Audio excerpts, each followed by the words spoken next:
Straight of Hormuz में France के एक जहाज पर बड़ा अटैक हुआ है और बताया जा रहा है कि ये क्रूज मिसाइल से हमला किया गया। देखिए, इस शिप की जब लोकेशन जिस पर हमला हुआ उस समय इसकी लोकेशन ये स्ट्रेट ऑफ हॉर्मूज क्रॉस करने की कोशिश कर रहा था और दुबई के करीब था। शायद हो सकता है दुबई की तरफ ही बढ़ रहा हो। इस दौरान इस पर अटैक हुआ है। बताया जाता है ये फ्रांस का कार्गो शिप है और इस पे जो क्रू मेंबर्स हैं इनको भी नुकसान पहुंचा है। कुछ क्रू मेंबर्स घायल हैं, शायद किसी की मौत भी हो सकती है, लेकिन अभी कुछ कंफर्मेशन नहीं है। बताया जा रहा है सोर्सेज से कि क्रूज मिसाइल ने इसे हिट किया। अब ये हमला किसने किया है ये बात अभी साफ नहीं है। देखिए, जो खबरें हैं उसके मुताबिक commercial vessel was reportedly struck while transiting the Strait of Hormuz, further escalating tensions in the Gulf region. देखिए, ये जब पार कर रहा था इस दौरान हमला हुआ जिससे तनाव और बढ़ गया है। The UK maritime trade operations confirm the incident. जो यूके मैरीटाइम ट्रेड ऑपरेशंस है इसकी तरफ से इस खबर को कंफर्म किया गया है। कोई स्पेकुलेशन नहीं है, खबर कंफर्म है कि फ्रांस का एक कार्गो था जिसको हिट किया गया है। US officials suggest the ship identified as CGM Saint Antonio may have been hit by a land attack cruise missile। जो अमेरिका की तरफ से कहा जा रहा है कि इसका नाम सैन एंटोनियो है, जहाज का नाम जो है, और इसे क्रूज मिसाइल से हिट किया गया है। विच रिपोर्ट्स ऑफ क्रू इंजुरीज, जिसमें यह भी बताया जा रहा है कि जो क्रू मेंबर्स थे इनको भी नुकसान पहुंचा, ये घायल हुए। The vessel reportedly owned by a French company was near Dubai at the time. जब ये हिट किया गया ये दुबई के करीब था। अब देखिए, सवाल ये है कि दुबई के तरफ अगर फ्रांस का एक जहाज बढ़ रहा है तो इस पर क्रूज मिसाइल से अटैक कैसे हुआ? क्या ईरान की तरफ से यह हमला किया गया है? अभी ईरान की तरफ से इस तरह का कोई क्लेम नहीं किया गया है। ईरान की तरफ से कोई दावा नहीं है, ना ही ये कहा गया कि हमने क्रूज मिसाइल फायर किया है या हमला किया गया है। फिर ऐसे में सवाल ये है कि फ्रांस के इस जहाज पर हमला कैसे हुआ? क्या ये बिना परमिशन के स्ट्रेट ऑफ हॉर्मूज को क्रॉस करना चाह रहा था? जो ईरान ने अपनी शर्तें लगा रखी है, क्या बिना परमिशन के इसने क्रॉस करने की कोशिश की, इसलिए ईरान की तरफ से मिसाइल फायर किया गया? ईरान ने अभी कुछ नहीं कहा इस बारे में, ना इसको स्वीकार किया है ना इसको डिनाई किया है। यानी ईरान का रुख क्या है ये अभी देखना होगा।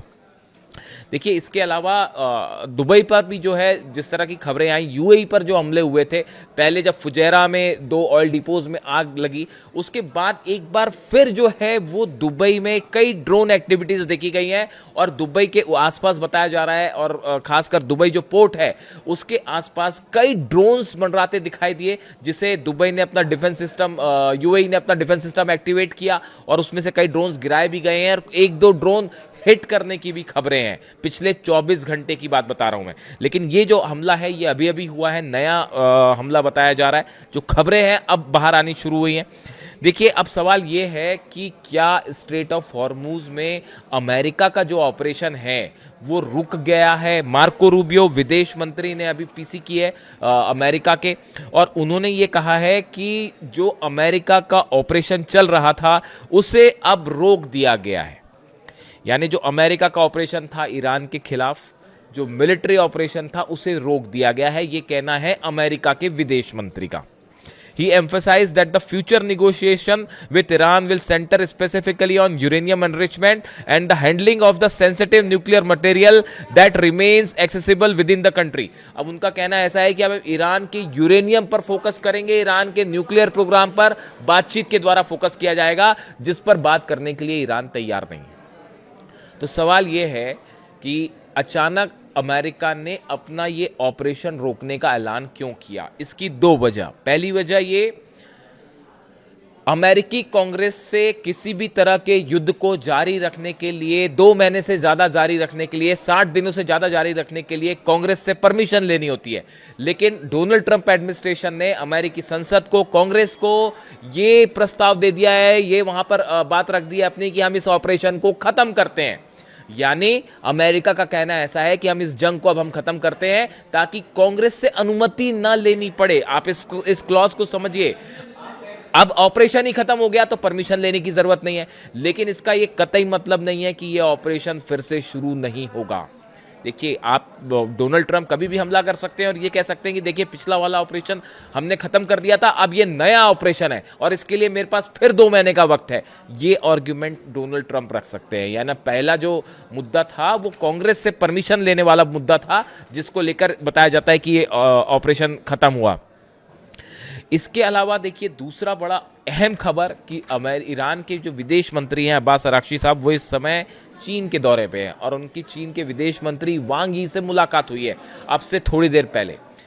डोनाल्ड ट्रंप जाना चाहते हैं चीन के दौरे पर और वो ये चाहते थे कि चीन के दौरे पर जाने के पहले स्ट्रेट ऑफ हॉर्मूज में जो तनाव है वो कम हो जाए।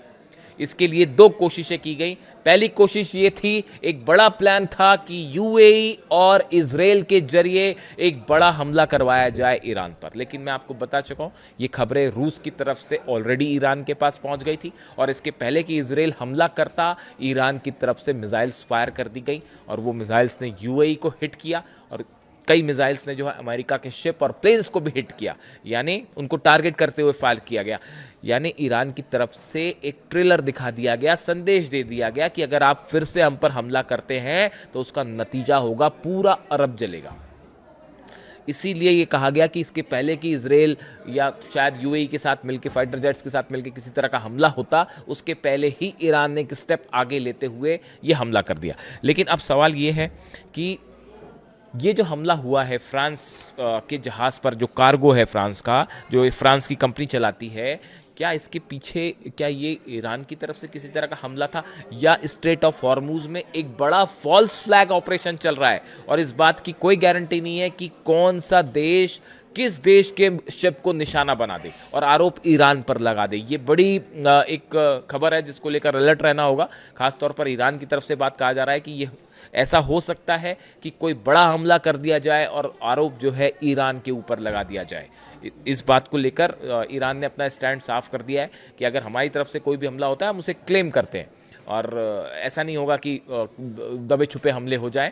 लेकिन अगर कोई बड़ी ऐसी घटना होती है तो उसके लिए ये फॉल्स फ्लैग ऑपरेशन भी हो सकता है, यानी ईरान को बदनाम करने की कोशिश भी हो सकती है। अभी ये हमला किसने किया है फ्रांस के जहाज पर, ये एक बात क्लियर नहीं है, लेकिन खासा तनाव देखने को मिल रहा है स्ट्रेट ऑफ हॉर्मूज में, बावजूद इसके कि डोनाल्ड ट्रंप और मार्को रूबियो ये कह रहे हैं कि हमने ऑपरेशन फिलहाल रोक दिया है। लेकिन अंदर की खबर ये है कि बड़े जंग की तैयारी अब भी जारी है इजराइल में अमेरिका की मदद से।